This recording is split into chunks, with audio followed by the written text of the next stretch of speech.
Good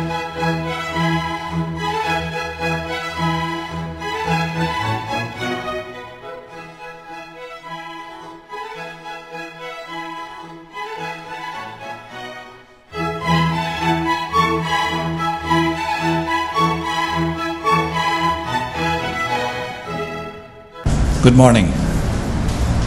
Allow me the honor and the pleasure to introduce to you two of my outstanding students, to introduce to you Immanuel Kant. I would like to introduce to you first Danelle Maranan, a comparative literature major who is in junior year. And she is also responsible for the class getting a copy, a PDF version of our textbook, Hazard Adams, Critical Theory Since Plato, as a consequence of her industry and research. The second student who is going to introduce to you Immanuel Kant is Charina Malazzo, who has been acting as my official MC so far.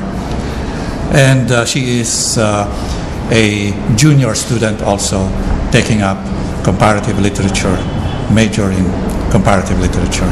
And so, without much ado, I am very grateful for these two students for easing the prefatory words in order to introduce us to Immanuel Kant. So, Danelle Maranan will start the introduction.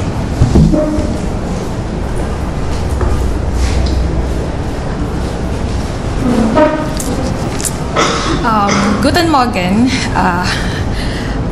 I'm talking about Kant and the interesting things that I find about Kant. Although people who knew Immanuel Kant said that his life was unremarkable, or as my peers would now describe as boring, I still think that Kant is an interesting character. For him, the virtuous man must not be easily moved by sudden bouts of passion. Rather, he should be the master of his passions. And Kant was very passionate about two things: truth and duty. These were his main concerns in life. He confined his life so that he could focus his attention to scholarship. He was a very dedicated professor, and he spent more than 40 years of his life teaching at the University of Königsberg. He was a highly disciplined person and was very strict in keeping his schedule. He would wake up at 5 and would work till 7 in the morning. And then he would deliver his lectures. And by 1 in the afternoon, he would eat his single meal of the day. It would be followed by his exercise in the form of walking alone.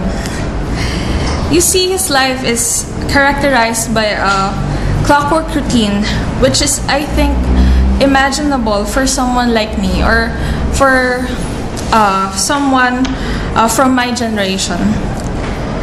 And he wasn't fond of music, with the exception of military marches and the visual arts. It is said that there's only one portrait in his possession, and that's the portrait of Rousseau.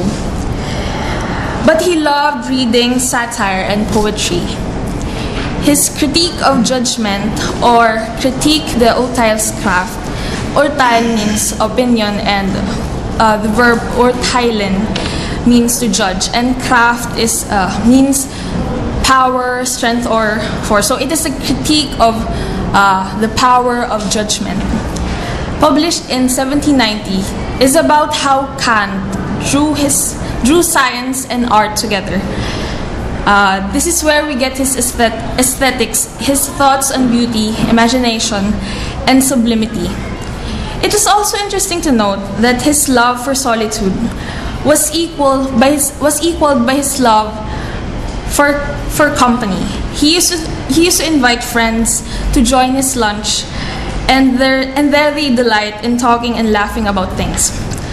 If I could travel back in time, I would go to late 18th century Königsberg to listen to Kant's lecture, and maybe I would ask him, was ist Aufklärung, or what is enlightenment, or maybe I would say to him that das ist sehr, sehr, sehr, sehr, sehr gut, or sehr, sehr, sehr wunderbar. That is so good, or very, very wonderful. So, or bravo, or Prost. So that is Immanuel Kant for me.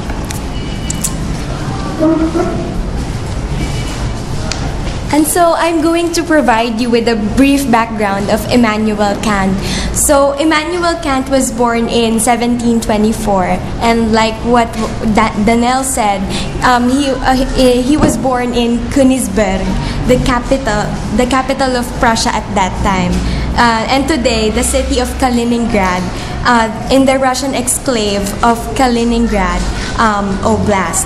And he was baptized as Emmanuel, but he changed his name to Immanuel when he learned Hebrew. And he was one of the greatest Enlightenment philosophers. His three most famous works are Critique of Pure Reason, Critique of Practical Reason, and Critique of Judgement. And Kant is best known for his transcendental idealist philosophy that time and space are not materially real, but merely the ideal a priori condition of our internal intuition. So he attempted to bring a compromise between empiricism and rationalism, which what we are going to talk about in this lecture this morning. I want to personally thank Daniel and Cha for paving the way to our understanding of Kant. And thank you very much for making it easy for me to ease into the study of critique of judgment. So, Immanuel Kant, the colossus of philosophy and of thought. Not since Aristotle did we have such a grand mind and a great mind. And so, I would like to start with a little house cleaning on Immanuel Kant. Immanuel Kant originated phenomenology, a movement that turned the eye of philosophy away from the world we seek to know towards the mind that seeks to know it. So if Aristotle was the master of ontology, Kant is the master of epistemology. I will talk more about this after a while. The external world, says Kant, remains ever isolated from us. And the only information we actually have derives from the phenomena or images that our mind constructs and interprets from sense data. In fact, not since Aristotle has a philosopher revolutionized the Western philosophical approach to the world. And this lecture will try to explore why this is so.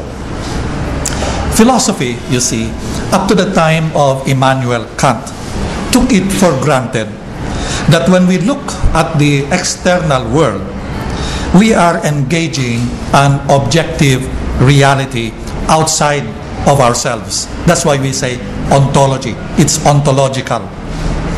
The question is this engaging with the word empirical or rational?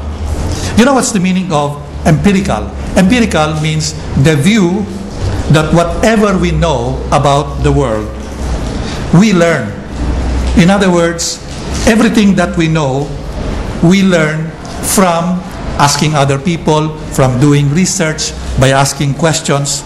In other words, if you want to know about this table, for example, or this chair, or that ceiling, or the tree, I have to ask other people about it. I have to read about it. I have to study about it.